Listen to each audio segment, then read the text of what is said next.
La ville dormait paisiblement, ignorant le cauchemar qui allait bientôt s'abattre sur elle. Une ombre se déplaçait dans ces rues sombres, un prédateur silencieux. Bientôt, le sang coulerait, et la peur s'emparerait de tous. Une nouvelle ère de terreur était née. Tout a commencé par des murmures, des histoires racontées à voix basse, des rumeurs sur des disparitions étranges, des ombres aperçues dans la nuit. Personne ne pouvait imaginer l'horreur qui se cachait dans leur paisible ville. La vérité était bien plus sombre, bien plus terrifiante que tout ce qu'ils auraient pu imaginer. Le soleil du matin s'est levé sur une scène macabre.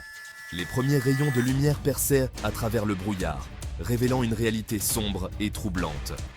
Le corps d'une jeune femme gisait sans vie dans une ruelle isolée. Elle était étendue là, abandonnée à son sort, dans un endroit où personne ne devrait jamais finir ses jours. Son visage, autrefois plein de vie, était figé dans une expression de terreur silencieuse. Ses yeux grands ouverts semblaient crier pour l'éternité, témoignant des derniers moments de sa vie. C'était comme si la vie elle-même avait été arrachée de son enveloppe charnelle. L'air autour d'elle semblait lourd, chargé d'une tristesse indescriptible. La nouvelle de sa mort se répandit comme une traînée de poudre, semant la peur et l'incrédulité sur son passage. Les gens parlaient à voix basse, leurs visages marqués par l'horreur et l'incompréhension. Qui pourrait commettre un acte aussi horrible?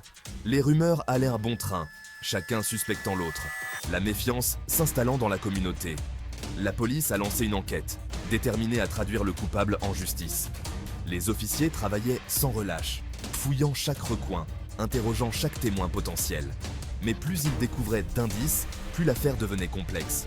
Chaque nouvelle découverte semblait ajouter une nouvelle couche de mystère, rendant la vérité encore plus insaisissable.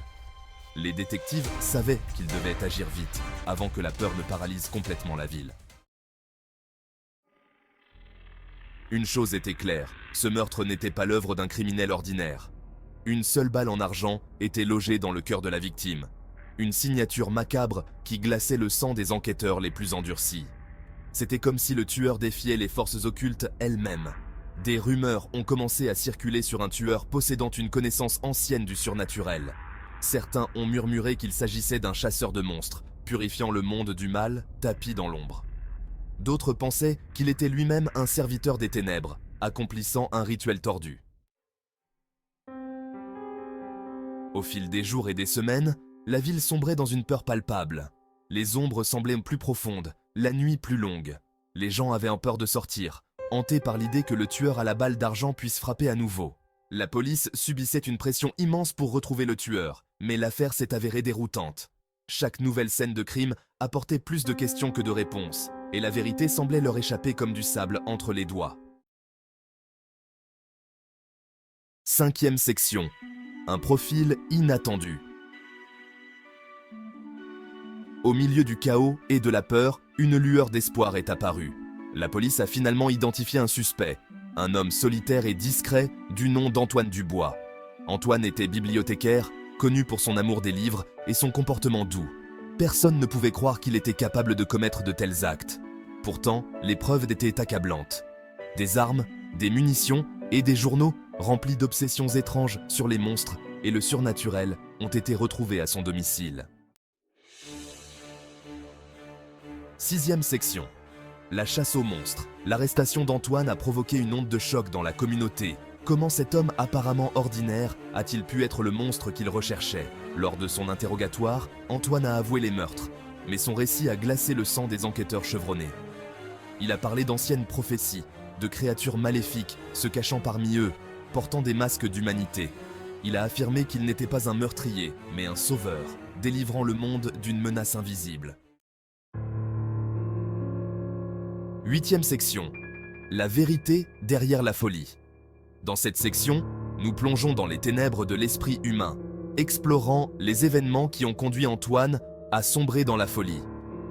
En reconstituant le passé d'Antoine, les enquêteurs ont découvert une série d'événements tragiques qui ont contribué à sa descente dans la folie. Chaque document, chaque photo, chaque témoignage révélait un peu plus de la sombre vérité. La perte de ses parents à un jeune âge a été le premier coup dur. Un événement dévastateur qui a laissé une marque indélébile sur son âme. Une enfance marquée par la solitude et l'isolement. Sans amis pour le réconforter, sans famille pour le soutenir.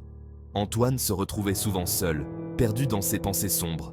Sa fascination croissante pour le macabre et le surnaturel a jeté les bases de sa rupture avec la réalité. Il passait des heures à lire des livres sur l'occulte, à explorer des mystères interdits, à chercher des réponses dans l'obscurité.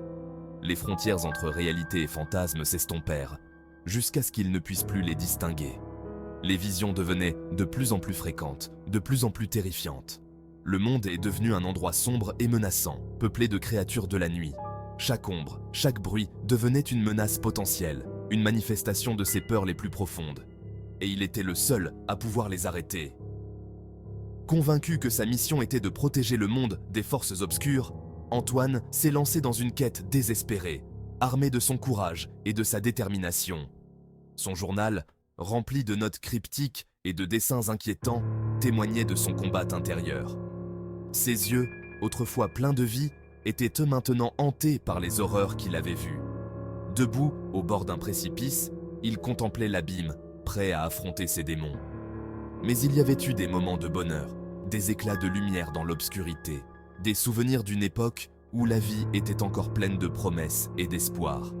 Ces souvenirs étaient maintenant des fantômes, des échos d'un passé révolu. Antoine marchait maintenant dans les ténèbres, déterminé à affronter ce qui l'attendait. Sa silhouette disparaissait lentement dans l'ombre, laissant derrière lui un monde qui ne comprendrait jamais vraiment la vérité derrière sa folie. 10e section, justice et folie. L'affaire du tueur à la balle d'argent a soulevé des questions troublantes sur la nature de la folie, les limites de la responsabilité criminelle et la ligne ténue qui sépare la raison de la folie. Était-il une victime de ses propres démons, un pion dans un jeu tordu qu'il ne comprenait pas? Ou était-il un monstre qui se cachait derrière le voile de la folie, échappant à la pleine mesure de la justice? La vérité, comme cela arrive souvent, se trouvait probablement quelque part entre les deux, un mélange complexe de facteurs qui ont conduit à ces actes horribles. Les experts psychiatriques ont longuement débattu de son état mental, certains affirmant qu'il souffrait de troubles mentaux graves, tandis que d'autres pensaient qu'il simulait pour échapper à la justice. La société, quant à elle, était divisée. Certains réclamaient une punition exemplaire, d'autres plaidaient pour une approche plus humaine et compréhensive. La question de savoir si la folie pouvait être une défense légitime restait au cœur du débat. En fin de compte, la justice devait trancher, pesant soigneusement les preuves et les témoignages, pour déterminer si l'accusé était vraiment fou ou simplement un criminel rusé. La réponse, comme toujours, n'était jamais simple, mais elle devait être trouvée pour que la justice soit rendue. 11e section, une ombre persistante. L'affaire du tueur à la balle d'argent a laissé une marque indélébile sur la psyché de la communauté. Même des années plus tard, l'histoire d'Antoine Dubois continue de hanter leurs rêves.